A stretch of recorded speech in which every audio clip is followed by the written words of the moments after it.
Welcome back to another episode of 40 Facts About the 40K Universe. I am your host, Gershwan, and you were watching One Mind Syndicate. Today we continue talking about the Dark Mechanicus as we get into what a Hellforge is and some examples of Hellforges.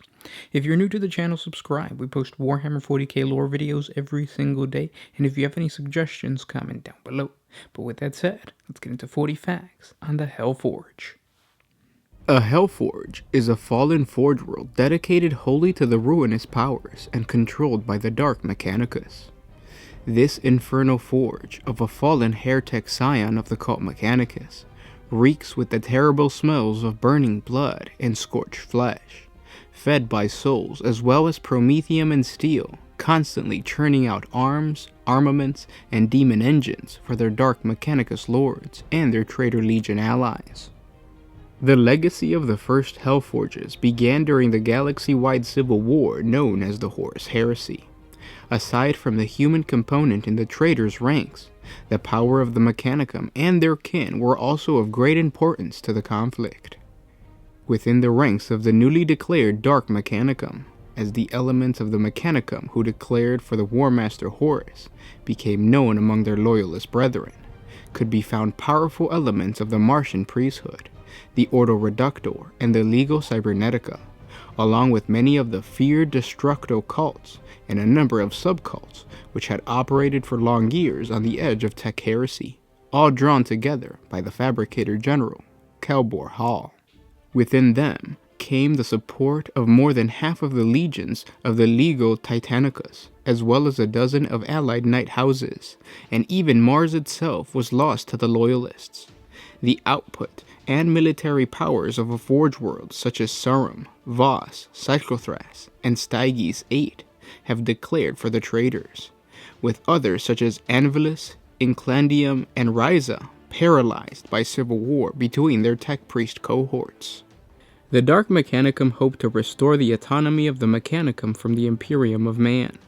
Their effort ultimately failed when Horus was slain by the Emperor during the epic Battle of Terra, and the loyalist elements of the Mechanicum succeeded in driving their chaos-corrupted brethren from the Red Planet and other bastions of the Machine God. Many of these so-called heretics of the Dark Mechanicum fled into the Eye of Terror alongside the other traitors after the Great Scouring, while the Imperium covered most of the territory across the galaxy that had been lost to Horus's traitor forces. In the aftermath of Horus's fall, many of the Dark Mechanicum who survived the subsequent purges found sanctuary within the various traitor legions and in dark corners of the Imperium, where their terrible arts have prospered and their undying hatred of the Imperium has festered down through the millennia. Within these dark realms, there are those servants of chaos who live beyond the normal ken of mortals, within a realm not entirely of the material universe and not entirely of the warp, a demon world, where the laws of nature and reason have been completely usurped by the whim of the ruinous powers. Here, demons roam freely and are constantly nourished by the twisting winds of sorcery as mortals become their playthings, with a value only as chaos champions or slaves. Demon worlds are a sanctuary for the worshippers of chaos, with the means and courage to flee to them. The Inquisition never rests in its effort to eliminate devotees of dark gods, but a demon world defies even their shadowy reach. A few demon worlds are dominated by the remnants of the Dark Mechanicus that once followed Horus.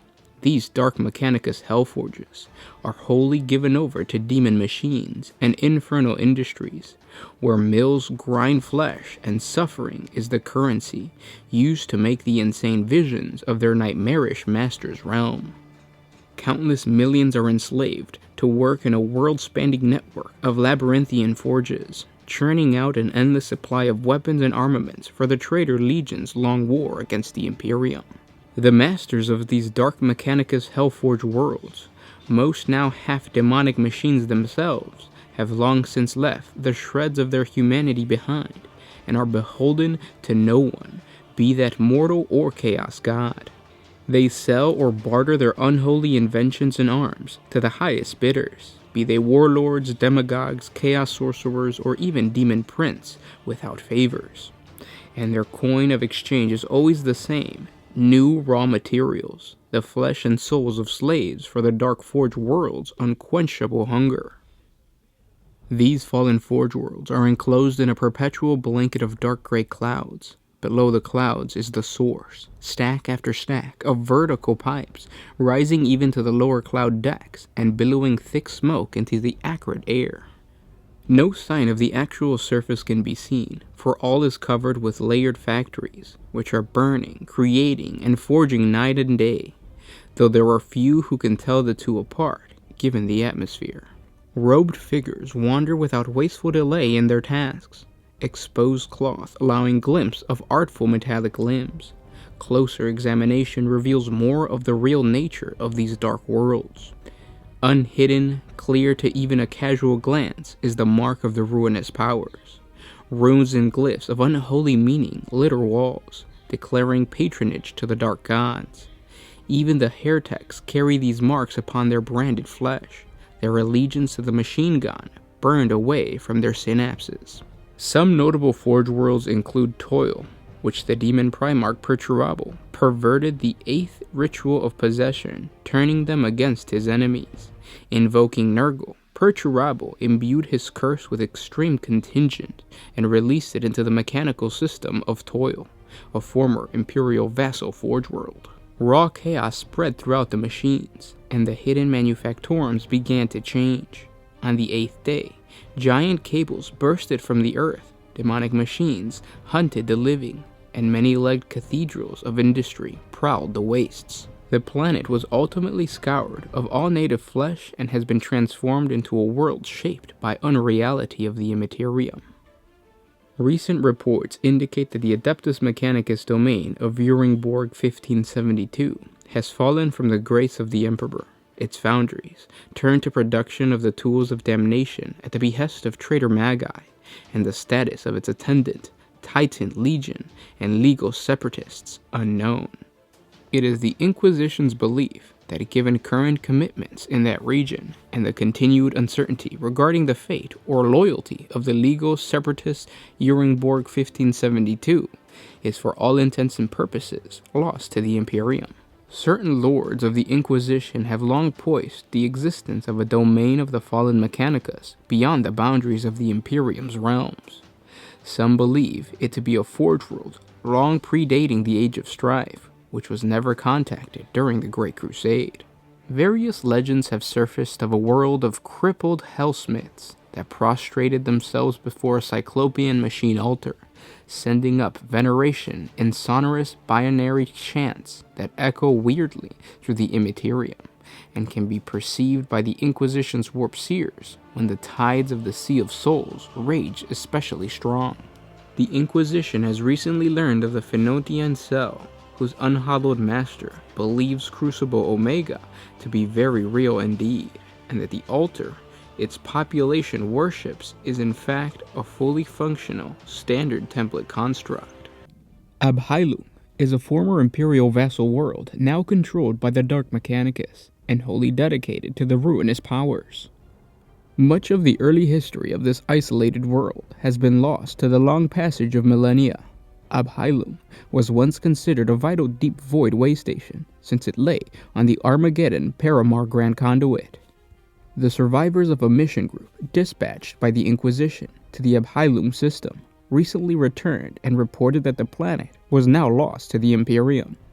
They revealed that elements of the Dark Mechanicus, who had hidden beneath the surface of the world, employed forbidden rites of technopyroclasm to cause the many dormant volcanoes present on Abhailum to erupt as one, sealing the deaths of millions in a single moment.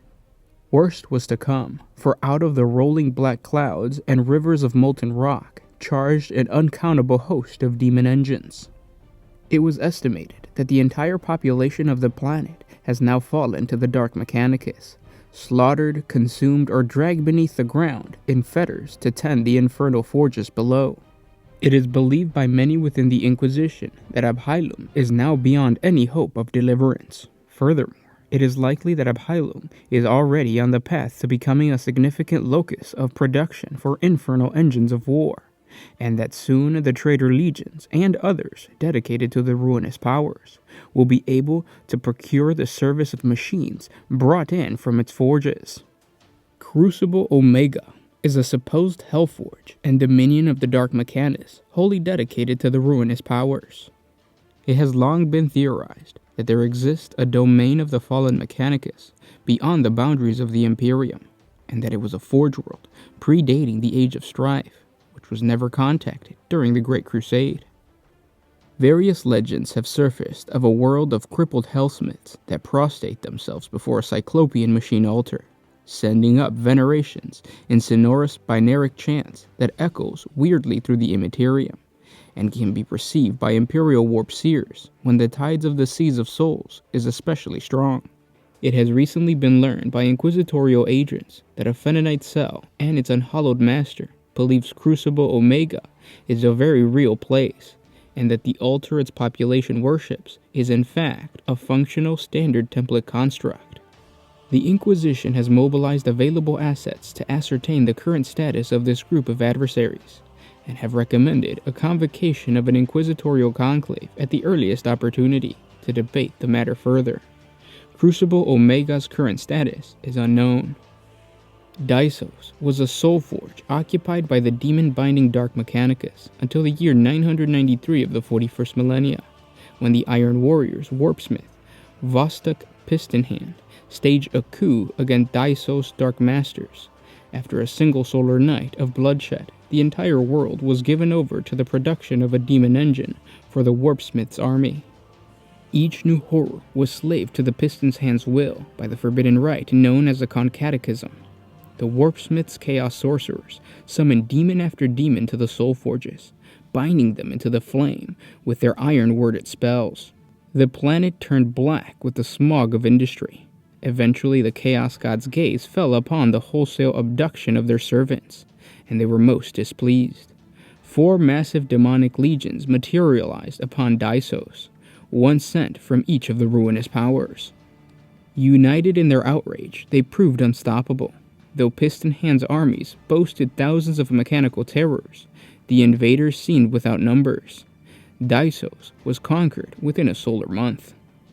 As the demon engines broke apart and started to fight over the spoils of victory, the war for Daisos began anew. A former loyalist forge world located in the Ultima Segmentum, in Caldeum, was the homeworld of the Lego Farians, the Tiger Eyes Titan Legion, before the outbreak of the Horus Heresy. The planet adapted to the savage worlds accordingly.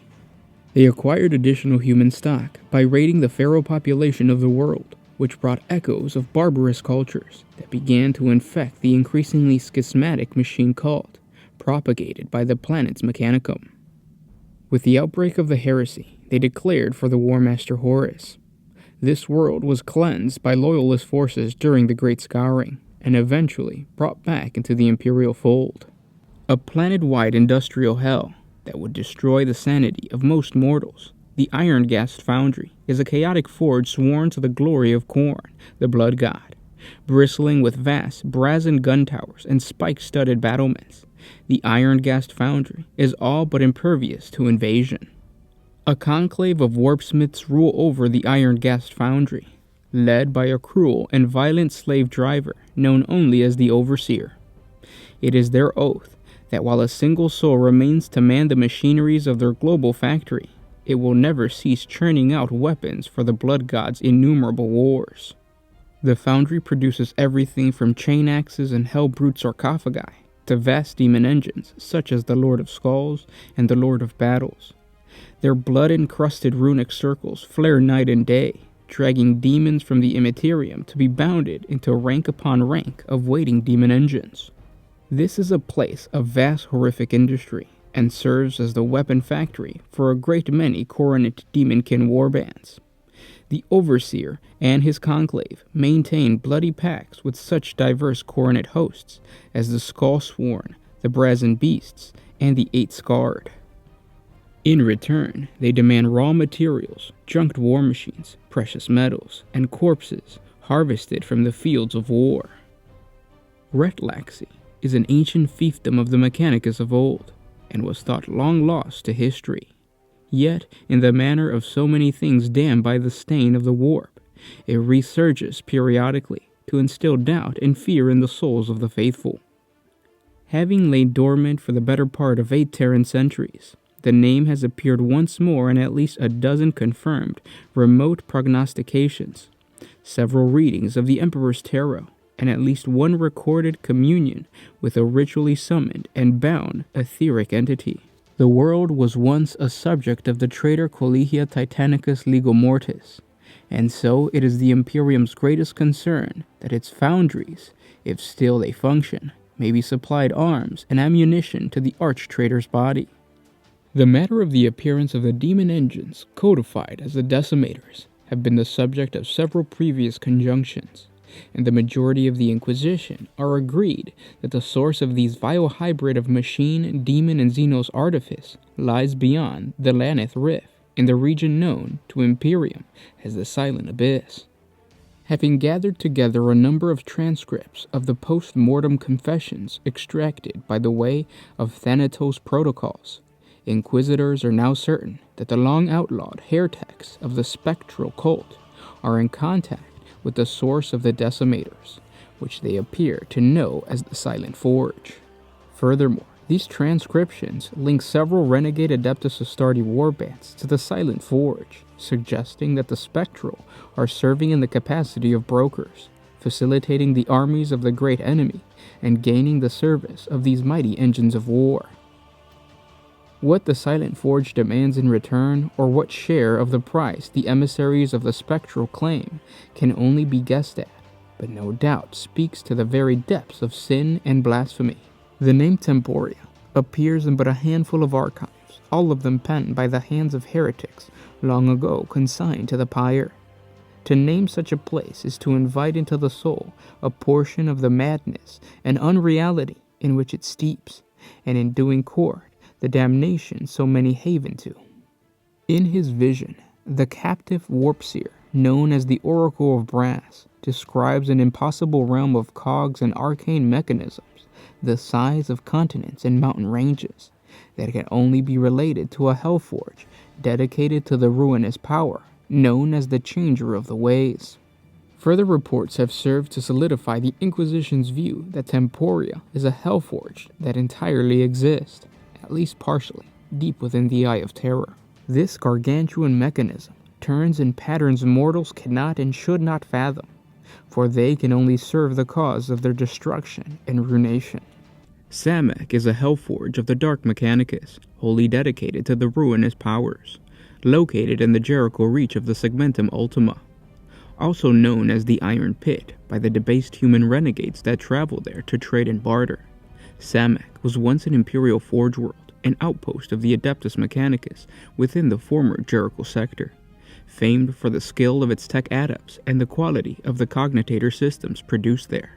During the Jericho Reach's Age of Shadows, when the warp storm cut Jericho off from an Imperium preoccupied with more pressing concerns, world after world fell to darkness and disorder in a slow descent that marked the once proud sector's collapse into decay. For many planets, the fall was a slow one, a mere footnote for later Imperial scholars to document as the Jericho sector became a lawless reach. However, for one planet, there is an occurrence that the Adeptus Mechanicus will let none forget, when what was once a bastion of the cult Mechanicus treacherously fired upon a formerly recognized explorator fleet. For followers of the Machine God, this simple act is a declaration of utter rebellion for Samek, and enough for them to forever seek its destruction. The truth was far worse. The Omnissiah's light had been slowly dimming on the Forge world for some centuries before the infamous event. When the Hadix anomaly consumed the world in warp energies many standard years later, the Forgers were ready to seek out the ruinous powers to further their own aims, as well as alien races and archaeotech sources previously prohibited by the Edicts of Mars.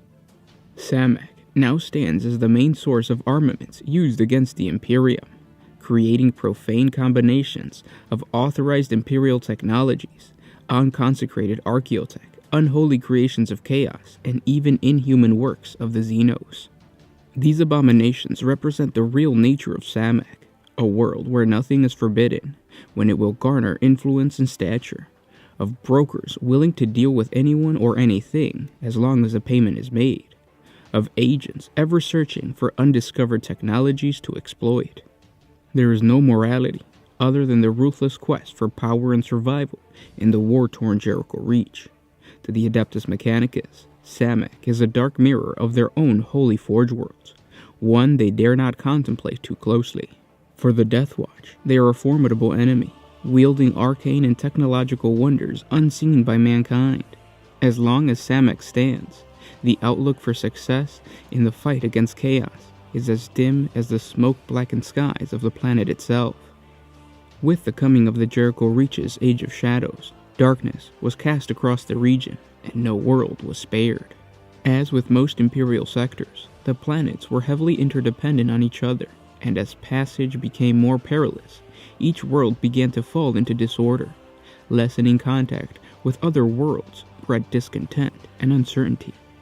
For Samek, a firm outpost of the Machine God, led by the most devout of tech priests, uncertainty was a cancerous seed as powerful as any direct assault from the dark powers. While other worlds fell through the long solar decades, Samek remained steadfast in its service to the Omnissiah and his Imperium. But slowly, the quorum of Magi began to question the course of action. Their system was under frequent attack from raiders, both human and Xenos, eager to pillage their works. And where was the Imperium to defend them? Their forges required raw materials, even as their weak flesh still required organic nutrition. Where were the allied worlds they relied on for trade? It was logical to conclude that Samek could only survive through self-sufficiency. Synthetic vat pastes were developed to sustain the servitors and their masters. The planet itself was plundered for whatever materials it could provide. The forges were redirected into fabricating massive macro battery emplacements and orbital defense stations to protect the planet, as well as voidcraft and mighty war machines to repel enemy vessels at a distance. All avenues of new weaponry were explored, no matter the progress of consecration levels or lack of approval from far distant Mars. No more would Samek be easy prey to a sector lost to barbarism. Attacks were ever increasing, and more the Magi viewed any knot of Samek to be against Samek. Ships entering the system were routinely fired upon. Those astropathic communications that still continued were ignored, as they could be attempts to lull the defenses before an attack. Samek endured where other worlds fell, and whatever means it took to do so, there was justification enough in that fact. The Mechanicus Explorator fleet that approached Samek on the fateful day in the year 325 of the 40th millennium had no way of knowing this, only that they were grateful to have reached safe haven after the warp storms nearly tore their starship apart. Samek's defense network viewed them only as another in a series of raiders, albeit more clever than most in their duplication of ancient Mechanicus authorization cant codes. A trap was sprung, luring the damaged ship into what appeared to be a repair station. It was only as they approached too close to retreat that the docking tubes were revealed to be linear mass driver barrels, fixtures glowing not as viewports but as defense laser lenses. The fleet was eradicated, but not before it could hurl a desperate cry into the warp, telling of the treachery. It took many Terran years for word to filter back to the Imperium, but the result was clear. Samek was declared apostate in Maxima. Samek itself knew only that the possible attack fleet had been destroyed. That it seemed to be of Martian origin was irrelevant. The Quorum, by this time, viewed Samek as independent of those who did not care enough to aid their own. If Mars and the Imperium had turned their backs, then Samek would guide itself. With Jericho falling ever deeper into disorder, Samek forces began raiding other planets themselves. For in the midst of such anarchy, such had to be the way of things. The planet's security seemed to be growing until another event occurred that was to change Samek forever. One they could not have foreseen. For when the Haynix anomaly erupted like a volcanic explosion of baleful warp energies, Samek itself was cast into a space where the immaterium spilled into reality unchecked. For the tech priests, it was hellish, often literally, to see irrefutable evidence of forces that could not be quantified or even controlled, only carefully bargained with, in deals for states worse than simple death. It was the final clack of a cogwheel, turning Samek away from its original purpose. Now forever melded with the ether, it did what it had done best through the past centuries. It adapted, and it survived. It was not without vigorous debate, culminating with a series of nearly devastating civil wars. However, no parties dared harm the carefully maintained forges dominating the surface and deep in the crust, and this kept Samek from falling into decay like so many other worlds in the sector. The outcome saw a new ruling system, led by the faction best able to prove itself superior to others in technological command, and Samek overcame its insular paranoia. Vessels learned to navigate the unstable space now surrounding the planet, and conducted expeditions wherever there were new technologies to be had, or markets where their own marvels could be traded for raw materials and new slaves to work the forges.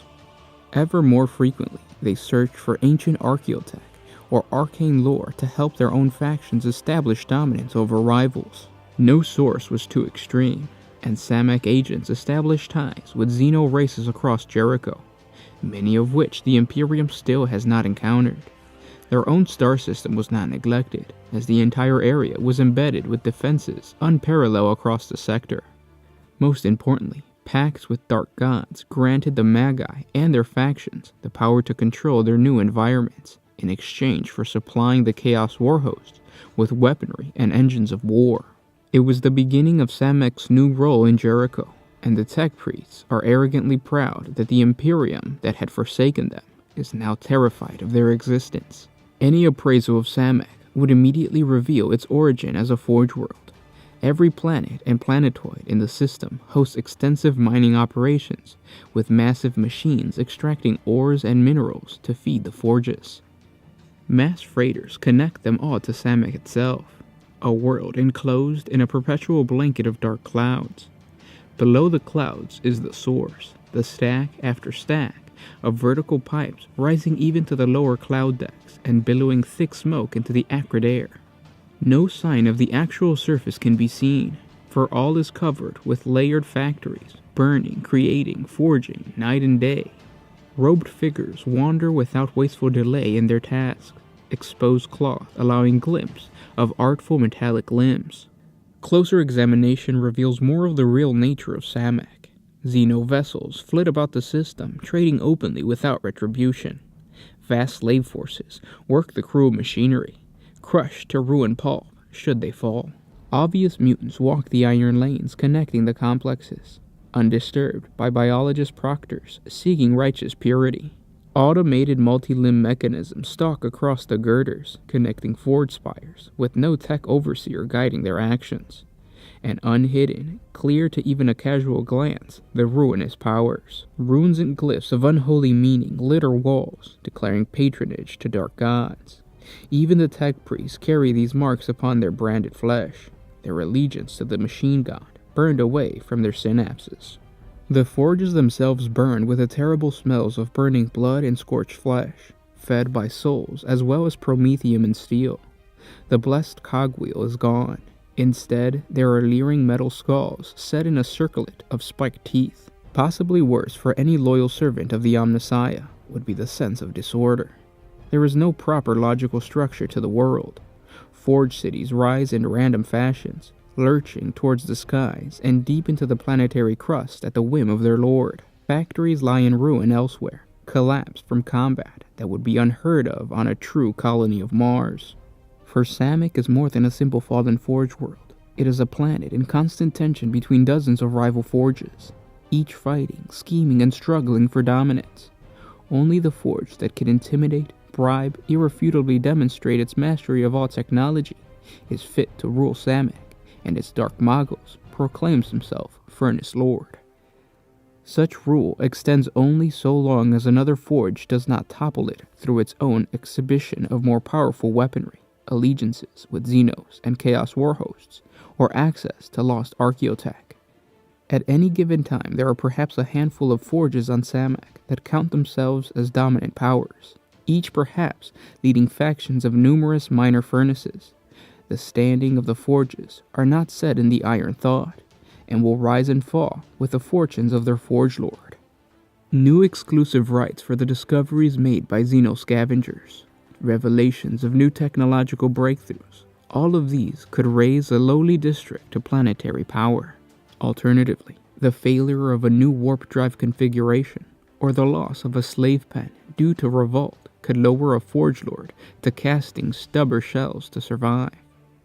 Each forge district is constantly striving to better themselves at the expense of others. None rise so fast as when they push everyone else down under them. Most of the forges have at least in some portion made dealings with the ruinous powers, supplying their forces with needed armaments and armor, and gaining power at the expense of their soul. Sabotage and spying are constant, and a forge is often only as prosperous as its own security force are effective. The forges are as varied as the myriad of raw materials they burn, chew, and remake into the weapons and vehicles for which Samek has become infamous.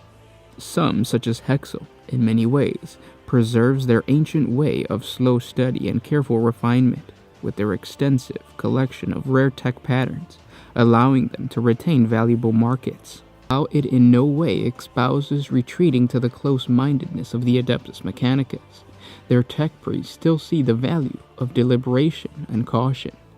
Their mechanisms are always of the highest quality, such that many of their customers also supply tithe warriors to help defend the district and ensure regular delivery of their supplies. The majority of the forges, though, feel the opposite, frantic to extend their technological reach wherever it might lead in their pursuit of power. Forge Dimaris has constructed technological heresies that walk and perhaps even think like men. Delos Tuval's district has produced prismatic engines that glow with unnatural light and derive power from drained energies. The forge seems to have mastered infusing souls with machines to create demonic engines of fury and steel. Even more reckless in their quest for knowledge is the Cambrid Bridge, where heretics study the interactions of the tenuous membranes that bound reality to the immaterium. Their replications of warp eruptions, the better to master the Sea of Souls, has destroyed several small asteroids and portions of one moon. Most have extensive explorator fleets, roaming the Jericho Reach for new xenospecies to exploit, archaeotech to loot, and civilizations to enslave, frequently clashing with Deathwatch teams acting to counter their aims, and rogue traders seeking to do exactly the same, but in the Emperor's name. There is a smattering of small manufactorum, controlled by their own workers, the serfs and slaves having perhaps overthrown their master, or else the tech priests functionaries decided it was more logical that their Magos lords not interfere with their operations. As long as the contracts are filled, there is little opposition, though such forges are always at risk from conquest of more legitimate powers. The Underforge of Kith is literally underground, stealing resources and siphoning power where they can keep their furnaces burning. They deal with all, no matter the established contracts, and are the bane of other forges. Their factories, regularly destroyed, they roam the ancient infrastructure that descends deep into the planet, rebuilding from forgotten old forges and mining operations. And those were 40 facts on the Hellforge. I hope you guys enjoyed this video. If you guys have any suggestions, please comment down below. I hope you guys are enjoying these big compilation videos, more long videos to come, and I'll talk to you tomorrow. This is Gershwan with One Mind Syndicate, signing out. Always